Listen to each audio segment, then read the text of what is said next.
નમસ્કાર વિદ્યાર્થી મિત્રો, મારી યુટ્યુબ ચેનલ સંજય પટેલમાં આપ સૌનું હાર્દિક સ્વાગત છે.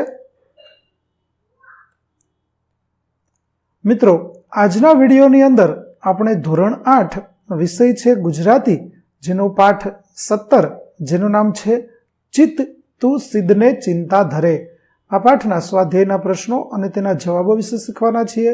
વિદ્યાર્થી મિત્રો, જો તમે મારી ચેનલમાં નવા હોય તો મારી ચેનલને જરૂરથી સબસ્ક્રાઇબ કરો. વિડીયો સારો લાગે તો લાઇક કરો, શેર કરો અને બેલ નોટિફિકેશન ઓન કરો, જેથી મારા આગળના નવા વિડીયો પણ આપને મળતા રહે. તેમજ વિદ્યાર્થી મિત્રો, આ પાઠની પીડીએફ જોવા અમારી એપ્લિકેશન વિશ્વગુરુ સંજય પટેલ પ્લે સ્ટોરમાંથી ડાઉનલોડ કરો. તો ચાલો મિત્રો, શરૂ કરીએ પાઠ 17. પ્રશ્ન 1 છે વાતચીત. પેલું, તમે ક્યારે ચિંતાનો અનુભવ કરો છો ને શાની? તો મને મુખ્યત્વે પરીક્ષાઓમાં સારા ગુણ મેળવવાની, મારા મિત્રો સાથેના સંબંધો જાળવવાની અને મારા માતા પિતાની અપેક્ષાઓ પૂરી કરવાની ચિંતા રહે છે. ક્યારેક મારા ભવિષ્ય વિશે પણ વિચારો આવે છે કે હું મોટો થઈને શું બનીશ. બીજું, ચિંતાના કારણો દૂર કરવા શું કરવું જોઈએ? તો ચિંતાના કારણો દૂર કરવા માટે સૌપ્રથમ સમસ્યાને ઓળખવી જોઈએ, પછી તેના નિરાકરણ માટે યોગ્ય યોજના બનાવવી જોઈએ, વાતચીત કરવી, ધ્યાન કરવું, રોજનીશી લખવી અને વ્યાયામ કરવો જેવી પ્રવૃત્તિઓ પણ ચિંતા ઘટાડવામાં મદદ કરે છે. જરૂર પડે તો શિક્ષક, માતા પિતા કે અન્ય વિશ્વાસપાત્ર વડીલની મદદ લેવી જોઈએ. ત્યાર પછી વિદ્યાર્થી મિત્રો, જો તમે આ પાઠની પીડીએફ જોવા માંગતા હોય તો અમારી એપ્લિકેશન વિશ્વગુરુ STD 1 થી 12 ગુજરાતી ડાઉનલોડ કરી તમારા મોબાઈલમાં ઇન્સ્ટોલ કરો. જે આપ શરૂ કરશો તો આ પ્રકારે જોવા મળશે, જેમાં બધા ધોરણની અંદર ધોરણ બતાવશે, ધોરણ પસંદ કરશો એટલે વિષય બતાવશે, વિષય પસંદ કરશો એટલે પાઠનું નામ બતાવશે. જેમાં તમે વિડીયો ઉપર ક્લિક કરશો તો વિડીયો જોવા મળશે અને પીડીએફ ઉપર ક્લિક કરશો તો તમને પીડીએફ જોવા મળશે. તો આશા રાખો અમારી એપ્લિકેશન આપ સૌને ગમશે. જરૂર ડાઉનલોડ કરજો, જે એકદમ ફ્રી છે. કોઈ પણ પ્રકારના ચાર્જ વગર તમે વિડીયો અને પીડીએફ બંને જોઈ શકશો. તો ચાલો મિત્રો, હવે આગળ વધીએ.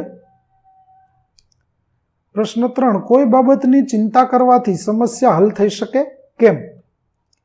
તો ના, માત્ર ચિંતા કરવાથી સમસ્યા હલ નથી થતી. ચિંતા કરવાથી આપણે વધારે તણાવગ્રસ્ત થઈએ છીએ અને સ્પષ્ટ વિચાર કરવાની ક્ષમતા ઘટી જાય છે. સમસ્યા હલ કરવા માટે આપણે ચિંતાને એક બાજુ રાખીને યોગ્ય રીતે વિચારવું અને કાર્ય કરવું જોઈએ. ચિંતા કરવાને બદલે યોગ્ય પગલાં લેવા વધુ મહત્વના છે. ચોથો પ્રશ્ન, આપણે ફળની આશા રાખ્યા વિના કામ રાખવું જોઈએ. આ વાત સાથે સંમત છો? શા માટે? તો હા, હું આ વાત સાથે સંમત છું. ફળની આશા રાખ્યા વિના કામ કરવાથી આપણે કર્તવ્યનિષ્ઠ બનીએ છીએ. જ્યારે આપણે ફળ પર ધ્યાન કેન્દ્રિત કરીએ છીએ ત્યારે આપણે પરિણામની ચિંતામાં તણાવ અનુભવીએ છીએ અને કામની ગુણવત્તા પણ ઘટે છે.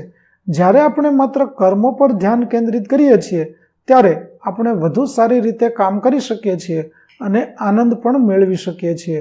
શ્રીમદ ભગવદ્ ગીતામાં પણ કહ્યું છે કે કર્મણ્યેવાધિકારસ્તે મા ફલેષુ કદાચન, એટલે કે કર્મ કરવાનો અધિકાર આપણો છે, પરંતુ ફળ પર આપણો અધિકાર નથી.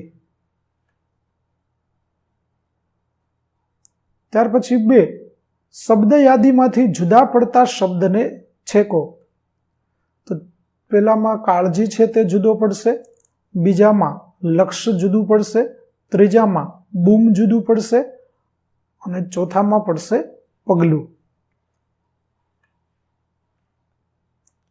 ત્યાર પછી ત્રીજું, શબ્દકોશનો ઉપયોગ કરી આપેલા શબ્દોના અર્થ જાણો, લખો અને વાક્ય બનાવો. તો ચિત્ત એટલે મન, અંતઃકરણ. વાક્ય, મારું ચિત્ત આજે એકાગ્ર થતું નથી. અને ચિંતા એટલે ફિકર, મનની અશાંતિ, વિચારોનો બોજો. જેનું વાક્ય છે, પરીક્ષાની ચિંતા મને રાત્રે સૂવા દેતી નથી. બીજું છે ચેતન એટલે જીવિત, જાગૃત કે સજીવ. વાક્ય, મનુષ્ય એક ચેતન પ્રાણી છે. ચેતના એટલે જાગૃતિ, સભાનતા કે ચૈતન્ય. વાક્ય, આજકાલ સમાજમાં પર્યાવરણ સંરક્ષણ પ્રત્યે ચેતના વધી રહી છે. ત્યાર પછી ચોથું છે વાક્યને આધારે રેખાંકિત શબ્દના અર્થ ધારો અને લખો. તો અમદાવાદ અને ગાંધીનગર વચ્ચે જાજુ અંતર નથી, જેમાં અંતર એટલે બે સ્થળો વચ્ચેની ભૌગોલિક દૂરી. બીજું, કવિનું અંતર કરુણાસભર હતું, જેનો અંતરનો અર્થ છે હૃદય, આંતરિક ભાવના. ત્રીજું, બહુરૂપીએ શ્રી કૃષ્ણનો વેશ ધર્યો, જેમાં ધર્યો એટલે પહેર્યો, ધારણ કર્યો. અને ગીતાએ પ્રસાદી લેવા હાથ ધર્યો, જેમાં ધર્યો એટલે આગળ લંબાવ્યો. ત્યાર પછી ગુજરાતીઓ 9 દિવસ ગરબે ઘૂમે છે, જેમાં સંખ્યા 9 થશે. અને વરસાદ પડતાની સાથે જ વૃક્ષો નવ પલ્લવિત થયા, જેમાં 9 એટલે નવા કે નવીન. ત્યાર પછી પાંચમું, સાચો અર્થ આપેલા વિકલ્પોમાંથી દર્શાવો. સ્થાવર જંગમ જડ ચેતનમાં માયાનું બળ ઠરે. તો સાચો જવાબ થશે માયાની સામે જડ કે ચેતનનું કંઈ ઉપજતું નથી. બીજું, તું અંતર ઉદ્વેગ ધરે, તેથી કારજ શું સરે. તો સાચો જવાબ થશે તું દિલમાં વ્યાકુળ બને, તેનાથી કંઈ થતું નથી.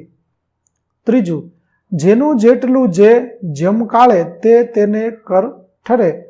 તેનો જવાબ થશે જેના ભાગ્યમાં જે મળવાનું હોય તે યોગ્ય સમયે તેના હાથમાં આવે છે. ચોથું, તારું ધાર્યું થાતું હોય તો સુખ સંચે દુઃખ હરે. તો તેમાં જવાબ આવશે જો તારી ઈચ્છા મુજબ થતું હોય તો સુખ જ ભેગું કરે અને દુઃખને દૂર કરે. છઠ્ઠું, કાવ્યને આધારે કોષ્ટકમાં વિગતો લખો. તો શું અને ક્યાં અને ક્યારે. તો ઠરે તો માયાનું બળ, સ્થાવર જંગમ જડ ચેતનમાં. હરે તો જન્મ મરણનો ભય કોણ હરે. તો કે શ્રી કૃષ્ણચંદ્રનું સ્મરણ.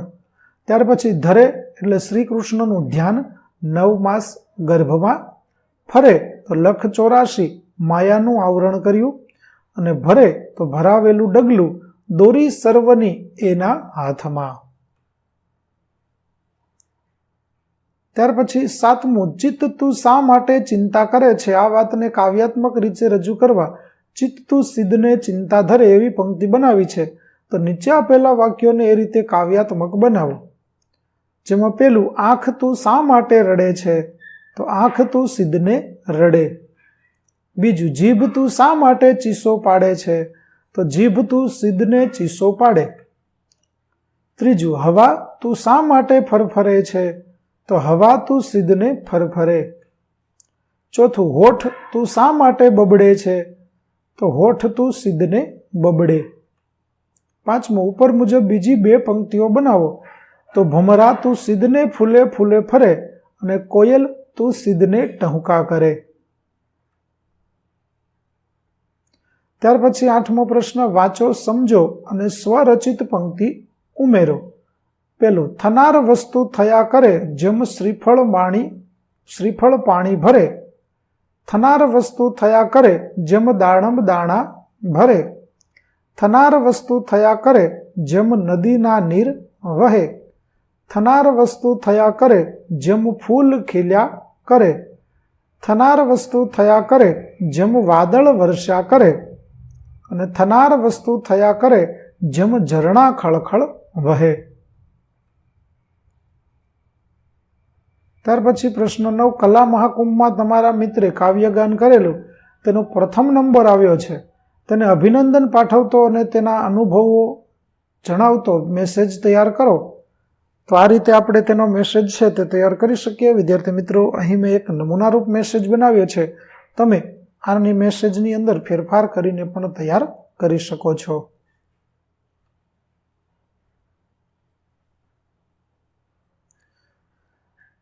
ત્યાર પછી અભિનંદન આપનાર મિત્રને ઉત્તર આપતો મેસેજ પણ તૈયાર કરવાનો છે. એટલે કે તમે તમારા મિત્રને મેસેજ કરો, પછી તમારો મિત્ર તમને પાછો મેસેજ કરે તો તે કેવા પ્રકારનો હોઈ શકે, તો તેનું પણ નમૂનો અહીં આપેલો છે. તમે આ પ્રકારે તે નમૂનો તૈયાર કરી શકો છો.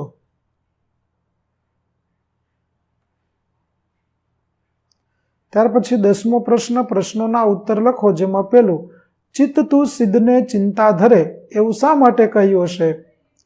તો ચિત્ત તું સિદ્ધને ચિંતા ધરે એવું કવિએ એટલા માટે કહ્યું હશે કે આપણે વ્યર્થ ચિંતા કરીએ છીએ. કવિ કહે છે કે પરમાત્મા એટલે કે શ્રી કૃષ્ણ જે કરે છે તે જ થાય છે, તેથી આપણે ચિંતા કરવાની જરૂર નથી. બીજું, લખ 84 એટલે શું? તો લખ 84 એટલે 84 લાખ જન્મો, જેનો અર્થ એ છે કે દરેક આત્મા વિવિધ યોનિઓમાં 84 લાખ જન્મોનું ચક્ર ફરે છે. ત્યાર પછી ત્રીજું, શ્રી કૃષ્ણચંદ્રનું સ્મરણ કરવાથી શું થાય છે? તો શ્રી કૃષ્ણચંદ્રનું સ્મરણ કરવાથી જન્મ મરણનો ભય દૂર થાય છે.